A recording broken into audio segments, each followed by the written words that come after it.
चाहे मर जाना, पर ये 7 बातें कभी किसी को मत बताना। नमस्कार दोस्तों, स्वागत है आपका। दोस्तों, कुछ ऐसे गुप्त बातें होती हैं जो हमें कभी भी किसी को बतानी नहीं चाहिए। आपको शायद यकीन नहीं होगा, पर अक्सर घर परिवार में अशांति का कारण हम स्वयं ही होते हैं। हम इस बात को देख पाए या न देख पाए, पर यही सत्य है, क्योंकि जाने अनजाने में हम खुद ही अपनी वो बातें दूसरों को बता देते हैं जो हमें हमेशा गुप्त रखनी चाहिए। और वही बातें जो जाने अनजाने में हम दूसरों को बता देते हैं, वही हमारे दुख का कारण बन जाते हैं, वही हमारे घर परिवार के बर्बादी का कारण बन जाता है। और फिर बाद में हमें यह सोचकर पछतावा होता है कि मुझे ये बातें किसी को नहीं बतानी चाहिए थी। मैंने जाने अनजाने में मूर्खतावश बहुत बड़ी गलती कर दी। दोस्तों, इसलिए आज हम आपको एक ऐसी कथा सुनाने वाले हैं जिसे सुनने के बाद आपको 8 ऐसी बातें पता चलेगी जो जीवन में कभी किसी को नहीं बतानी चाहिए। दोस्तों, और मैं आपको बता दूं कि इन 8 बातों के अलावा अगर आपको लगे कि कोई और भी बातें हैं जो मुझे बताना चाहिए, तो आप वो बातें कमेंट में जरूर लिखें। दोस्तों, आगे बढ़े और आप इस ज्ञानवर्धक कहानी में खो जाए। उससे पहले यदि आप भगवान श्री कृष्ण को सच्चे मन से चाहते हैं तो कमेंट में जय श्री कृष्ण जरूर लिखें और साथ ही इस चैनल को सब्सक्राइब अवश्य कर लें। और हाँ, इस वीडियो को पूरा अंत तक जरूर देखें, वरना आपको जिंदगी भर पछताना पड़ेगा। ये मैं नहीं कह रहा हूं, इस वीडियो को देखने के बाद आप खुद ही समझ जाओगे। दोस्तों, एक समय की बात है। एक गांव में रामलाल नामक एक व्यक्ति रहता था। वह व्यक्ति बहुत ही गरीब था, इतना गरीब कि उसको 2 वक्त की खाना भी बड़ी मुश्किल से नसीब होती थी। वह काम की तलाश में पूरे दिन इधर उधर भटकता रहता, पर उसे कोई काम नहीं मिल रहा था। दोस्तों, फिर एक दिन उसने अपनी पत्नी से कहा कि मैं जिस जगह भी काम मांगने के लिए जाता हूं तो हर कोई मुझे यह कहकर काम नहीं देता कि हमारे यहां काम की जरूरत नहीं है। मैं काम की तलाश कर करके थक चुका हूं। मुझे समझ नहीं आता कि मैं तुम लोगों का पेट कैसे भरूंगा, अपने बच्चों को कैसे पालूंगा, और यह चिंता मुझे दिन रात खाए जा रही है। यह सुनकर उसकी पत्नी ने कुछ सोचकर कहा कि तुम एक आदमी के पास एक बार ही काम मांगने के लिए जाते हो, और जब वह काम नहीं देता तो तुम दोबारा उसके पास जाते तक नहीं। अगर तुम्हें उनसे काम लेना है तो तुम्हें हमदर्दी तो जतानी ही होगी। तुम्हें उनसे हमदर्दी हासिल करनी होगी, अपनी गरीबी दिखानी होगी, ताकि वह लोग तुम्हारी मजबूरी समझकर तुम्हें काम पर रख ले। इसलिए शर्म मत करो, उन्हें अपनी मजबूरी बताओ, अपनी गरीबी बताओ, और इसी उपाय से तुम काम कर सकते हो। यह बात रामलाल के मस्तिष्क में बैठ गया और अगले दिन काम मांगने के लिए वह एक सेठ के पास जा पहुंचा, जहां पर वह पिछले दिन काम मांगने के लिए गया था। लेकिन इस बार उसने हाथ जोड़कर उस सेठ से प्रार्थना की, उससे विनती की। वह बहुत गरीब है और उसे काम की बहुत आवश्यकता है। वह जो कुछ भी उसे देंगे उसमें संतुष्ट हो जाएगा, पर कृपा करके मुझे अपने यहां काम पर रख ले। उसकी यह हालत देखकर उस सेठ ने उसे अपने यहां काम पर रख लिया।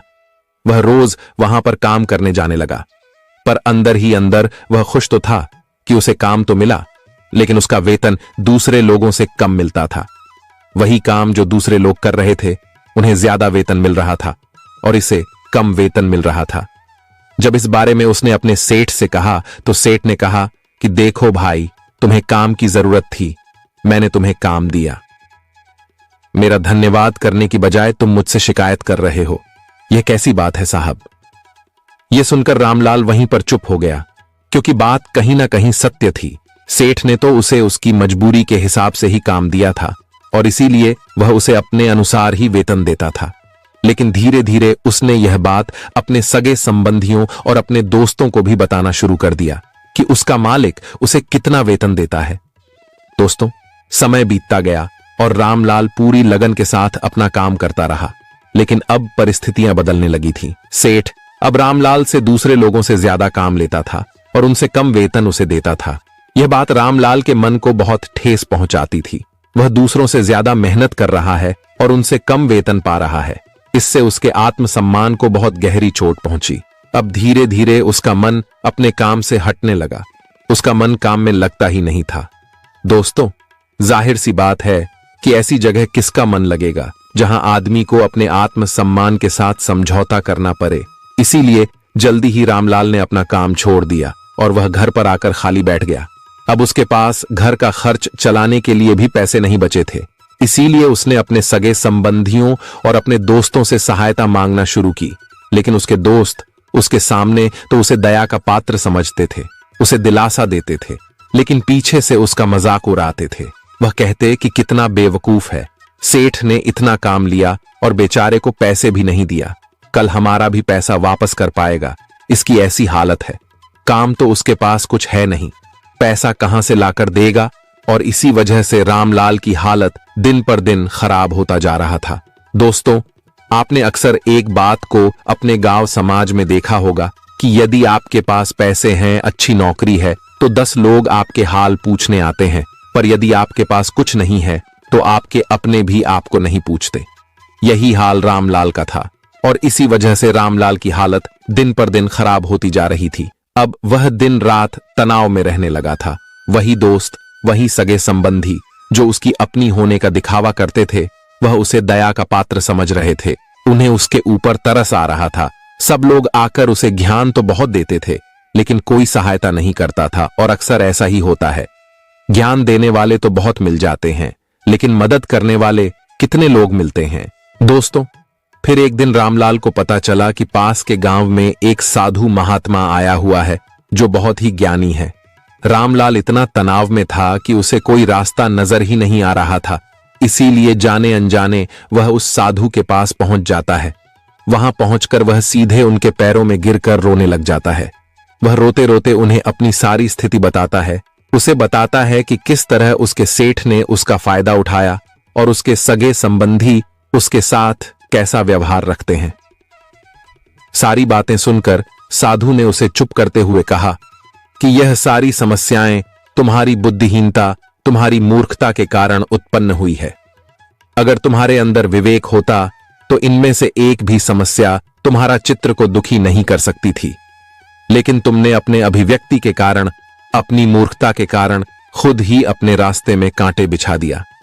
पर उदास मत हो, आज मैं तुम्हें 8 बातें बता रहा हूं जो भूलकर भी किसी को मत बताना, और इन बातों का अनुसरण करते हुए तुम बाहर से मिलने वाले दुखों को तो दूर कर ही सकते हो जो बेवजह दुनिया की वजह से तुम्हारे अंदर पनपते हैं।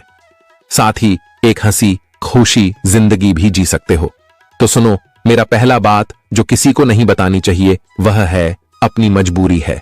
अपनी मजबूरी का दिखावा करके दूसरों का दया पात्र बनके उनकी सहायता लेने की गलती कभी मत करना। हो सकता है कि आज वह तुम्हारी मजबूरी देखकर तुम्हारी सहायता कर दे, लेकिन कल वह तुम्हारा फायदा उठाने से भी नहीं झुकेगा। और अगर फायदा भी नहीं उठाया तो दूसरों के सामने तुम्हारा मजाक बनाने में वह आदमी कभी नहीं झुकेगा। इसीलिए कभी भी अपनी मजबूरी का दिखावा मत करो। अगर घर में 2 रोटी है, भले ही सूखी रोटी है, तो वही खाकर सो जाओ, लेकिन दूसरों को इसके बारे में भनक तक नहीं लगनी चाहिए। जरा आप खुद सोचो, मजबूरी बताने का क्या प्रयोजन होता है। एक इंसान का या तो दूसरों से सहानुभूति हासिल करना चाहता है या उनसे कोई आर्थिक मदद चाहता है, लेकिन अगर दोनों ही परिस्थितियों आप देखें तो दूसरा आदमी आपका फायदा उठाने से नहीं झुकेगा, और अगर वह फायदा नहीं भी उठाएगा तो अपनी नजर में तो वह आपको मूर्ख ही समझेगा और दूसरों के सामने आपका मजाक तो जरूर बनाएगा। इसीलिए अपनी मजबूरी के बारे में कभी किसी को मत बताना। दूसरी बात जो किसी को भी नहीं बतानी चाहिए वह है अपनी अतीत की गलतियां और भविष्य की रणनीतियां। किसी दूसरे को बताते हैं तो उसका क्या प्रभाव होगा, वह गलत या ठीक तो नहीं की जा सकती। जाहिर है तो उन्हें बताने का क्या प्रयोजन रह जाता है। आप अपने अंधेरे पक्ष को खुद दुनिया के सामने बता रहे हो, खुद अपनी गलतियां दूसरों के सामने बता रहे हो। इससे उस आदमी की नजर में आपका एक चरित्र घटित हो जाएगा और वह भविष्य में हमेशा आपको उसी नजर से दिखेगा। इसीलिए किसी भी आदमी की नजर में अपना चरित्र घटित मत होने दो और आप व्यर्थ में ही अपनी भविष्य की रणनीतियां दूसरों के सामने बता रहे हो। जो लोग आपके काम का हिस्सा ही नहीं है, उनके सामने अपनी भविष्य की रणनीतियां बताने का क्या फायदा। वो लोग आपकी सहायता तो नहीं करेंगे, लेकिन आपकी भविष्य की रणनीतियों में बाधा जरूर बन सकते हैं। आप खुद अपने विवेक का इस्तेमाल करिए और सोचिए कि आपके साथ भी ऐसा हुआ है कि आपने अपनी भविष्य की रणनीति किसी को बताई हो और वह कामयाब ही ना हुई हो। मेरा तीसरा बात जो किसी को नहीं बतानी चाहिए वह है अपने घर की बातें। जो भी हमारे घर के अंदर आपस में बातचीत होती है, हमारे माँ बाप के साथ, हमारी पत्नी के साथ, हमारे बच्चों के साथ, वह बातें परिवार तक ही सीमित रहने चाहिए। अगर आप इन बातों का दूसरों के सामने ढिंढोरा पीटते हो तो दूसरों को आपके घर में घुसने का एक मौका मिल जाता है और वह इसका फायदा उठाने से कभी नहीं झुकेंगे। वह आपके परिवार के सदस्यों को आपसे दूर लेकर जाने की कोशिश करेंगे। हम समाज में देखते हैं कि हम अपने घर के झगड़ों को कम करने के लिए उन झगड़ों को अपने पड़ोसियों और दूसरे सगे संबंधियों को बता देते हैं, लेकिन इससे आपको सहायता कभी नहीं मिली होगी, बल्कि आपके घर की लड़ाई झगड़ा और ज्यादा बढ़ गए होंगे और यह जाहिर है वह बढ़ेंगे। अगर आप अपने माँ बाप की बातें दूसरों को बताएंगे तो आपकी माँ बाप को बुरा ही लगेगा कि हमारा बेटा हमसे बताएं बगैर दूसरों को यह बातें बता रहा है। इसीलिए अपने घर की बातें और अपने घर की लड़ाई झगड़ा किसी के सामने मत बताना। अगली बात जो मैं तुम्हें बताने जा रहा हूं, जो किसी को नहीं बतानी चाहिए, वह सुनने पर बहुत अजीब लग सकती है, लेकिन उसका सत्य भी मैं आपको बताऊंगा। अपनी आमदनी किसी को मत बताना। दोस्तों, अब अपनी आमदनी ना बताने के पीछे क्या वजह हो सकता है कि आप अपनी आमदनी अपने दोस्तों को बता देते हैं, तो जब आपके दोस्तों को जरूरत पड़ेगी तो वह सिर्फ आपको ही याद करेंगे, क्योंकि उनको पता है कि अगर आपकी आमदनी ज्यादा अच्छी है तो आप ही उनकी मदद कर सकते हैं और इसीलिए ज्यादा लोग आपसे सहायता मांगेंगे। और जब आप उनकी सहायता नहीं करेंगे तो वह सोचेंगे कि इस आदमी के पास पैसे हैं, मेरी सहायता कर सकता है, लेकिन यह सहायता कर नहीं रहा है और इसीलिए आपकी आमदनी आप दोनों दोस्तों के बीच एक झगड़े का कारण हो सकती है। तो लोग मजाक उड़ाएंगे और ज्यादा होगी तो सहायता मांगेंगे, तो अपनी आमदनी बताने का कोई जरूरत ही नहीं है। अगली बात जो मैं आपको बताने वाला हूं उसे आप गांठ बांध लेना और किसी को यह बात मत बताना। अपनी कमजोरी और अपनी ताकत, अक्सर इंसान को पता नहीं होता है कि उसकी कमजोरी या उसकी ताकत क्या है, लेकिन अगर आपको अपनी कमजोरी और अपनी ताकत पता है तो पहली बात तो आप बहुत ही बुद्धिमान आदमी हैं और दूसरी बात कि आपको यह बातें किसी से शेयर नहीं करनी है, क्योंकि अगर आपकी कमजोरी दूसरों को पता चल गई तो आपकी कमजोरी का फायदा उठाएंगे और अगर आपकी ताकत पता चल गई तो वही ताकत आपकी कमजोरी बन जाएगी, क्योंकि वह ताकत दूसरे आदमी को पता है और वह ताकत की तौर भी ढूंढ ही लेगा। अपनी कमजोरी और अपनी ताकत अपनी पत्नी या अपने पति को भी नहीं बताना चाहिए, क्योंकि इसके बाद आपके घर में उनसे हमेशा डरते रहना पड़ेगा। दोस्तों, अगली बात वह साधु जी बताते हैं जो किसी को नहीं बतानी चाहिए, वह है अपने मित्र और अपने शत्रु के बारे में बताना। आप अपने मित्रों के बारे में अगर दूसरे लोगों को बताएंगे तो वह आपके मित्रों के साथ अपनी घनिष्ठ बनाकर आपको धोखा दिलवा सकते हैं, आपके गहरी मित्रों को आपसे दूर करने का प्रयास कर सकते हैं। अक्सर आम आदमी ऐसा नहीं करता, लेकिन आपके दुश्मन ऐसा करने की कोशिश कर सकते हैं और दूसरी तरफ आपके शत्रु का भी किसी को नहीं पता लगना चाहिए, क्योंकि आज जो आपका मित्र है अगर कल वह आपका दुश्मन हो गया तो वह आपके दुश्मन के साथ ही मिलकर आपको परास्त कर सकता है, आपको धोखा दे सकता है। इसीलिए अपने सबसे अच्छे दोस्तों को भी उनके बारे में कभी मत बताना। अगली और आखिरी बात बताता हूं कि जब तुम दान करते हो तो दान के बारे में भी किसी को मत बताना, नहीं तो दान करना व्यर्थ हो जाता है, बेकार हो जाता है। जब आप अपने दान का ढिंढोरा पीटते हो तो आप यह बता रहे हो कि मैं कितना बड़ा दानी पुरुष हूं और यह आपके अंदर एक अहंकार निर्मित करेगा।